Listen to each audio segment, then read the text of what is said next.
Hello everyone, this is Old Bear's Den of Bigfoot tonight. We have a story for you out of West Virginia, actually near Hurricane, West Virginia. Tonight the story starts out with a gentleman getting permission to hunt on a piece of property near Hurricane. After asking the landowner in the month of July if he could hunt on his property the coming October because he had seen some nice bucks in the man's field, he decided that he would go in after he got his permission and go in the month of August and pick out where he wanted to put his tree stand based upon the travels of the deer paths, and the growth of the acorn crop. And he found a spot.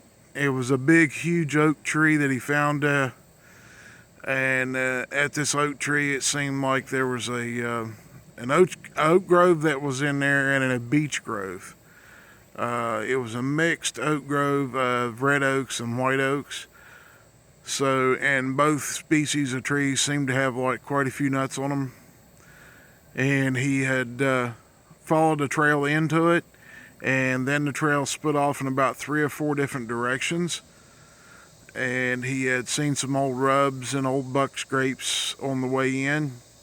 So he put a piece of tape on the tree, and he decided to follow one of the lesser used paths back into the brush and in the forest a little deeper in to see if there was, a secondary place. Maybe there was bedding areas nearby.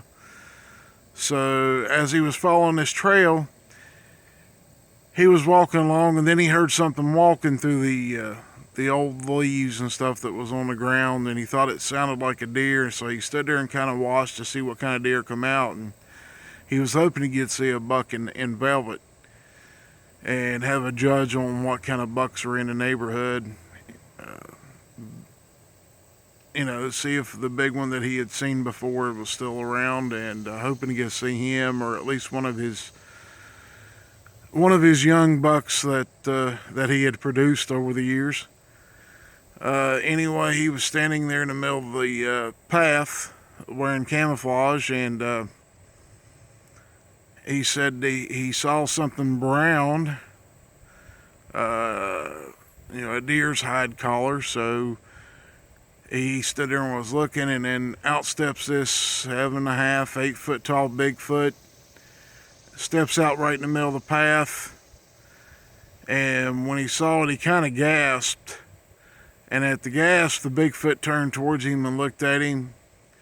Kind of made a small sound that he'd never heard before, and he really couldn't describe the sound, but it was like, it seemed as though the Bigfoot was surprised that he was there. So the Bigfoot turned and ran a big circle around him, back the way that it came, and it sounded like the Bigfoot got in behind him and smacked a tree, or took a log or a limb or something that picked up off the ground and smacked maybe the tree that he had just put the tape on.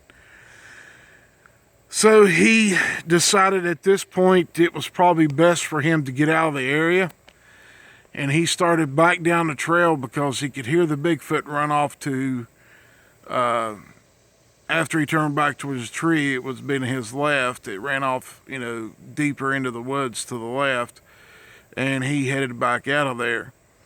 He went down to the landowner and told the landowner what he saw, and the landowner just said, "Well, I've never seen anything like that," and just kind of blew it off and never said nothing.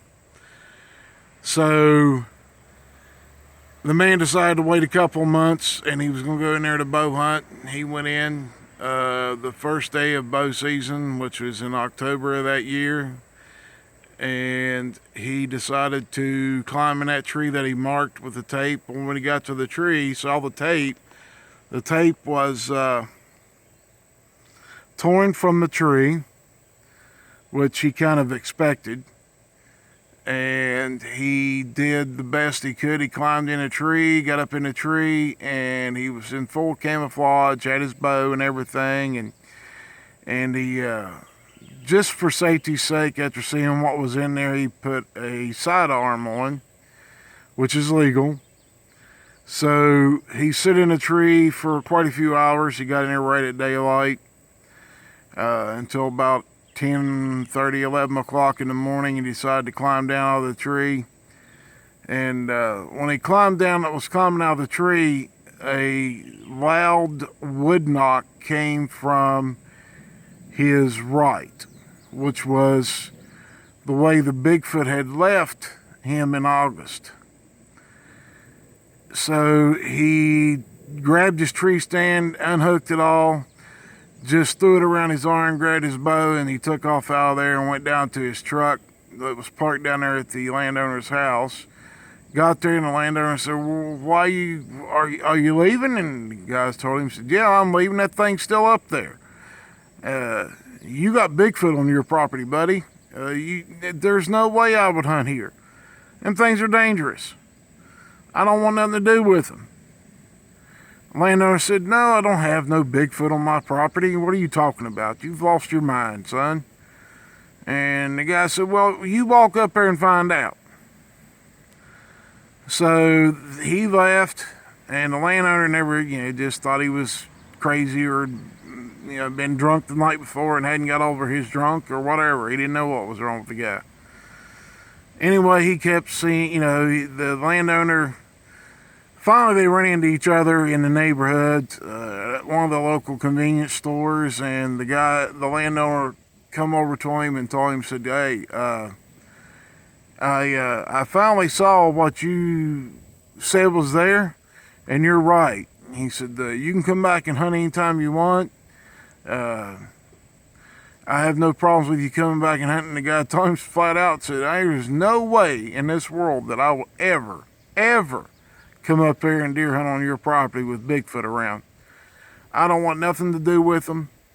I don't want to be around them. They can be dangerous. What if I kill a deer? Is this thing going to grab my deer, or fight me for the deer? That's not going to happen. I'm not coming back." So that happened in 1997 or 90. I can't remember the year. I apologize. It was either 97 or 98 when I got that story. Like I said, it happened the early summers when he first saw it. Then he heard it again in October. He knew what it was when he saw it. The gentleman described it 7.5 to 8 foot tall. A light brown color was what he described the hair to look like. He said the face looked kind of like a gorilla's face. And he didn't really pay a whole lot of attention to the animal. He just saw it and it scared him, and he was glad when it ran away. And once he got out of the woods, he never wanted to go back, except he made the mistake of going back and getting back in the same tree that he marked. And after he did that, he just got out of the tree and never went back to the man's property. He saw the man, a few times after they had their conversation, and, they spoke cordially, and he doesn't even, and the area that this happened in, this area has grown up quite a bit. So if there was any Bigfoot in the area, maybe they moved out, maybe they haven't. Maybe they just moved further away from the people. So if you're a hunter, be careful in the woods. You never know what you might see or what you might run into. And always be prepared is all I can tell you. I don't care if you're a hiker or you just like to go out and walk around, whatever. You might want to carry a handgun or some type of protection with you at all times, because they are out there, people. And if you don't know it, and if you've never seen one, you're skeptical. Well, seeing one in the woods and not having a gun is not a good time to be unskeptical all of a sudden. Just be careful. Y'all have a blessed evening. We'll have another story for you probably tomorrow. The story that I gave to my Discord. channel that I have on Saturday nights. Around 9 to 10 o'clock on Saturday night, we get together and we have a story or two to go over. And we've been over this one and the other one that I'm giving to you on my channel later. So if you can, subscribe to the channel and hit the like button and come and visit us on Saturday nights. The link to the Discord will be in the description of the video. And hope y'all enjoy it. Bye-bye.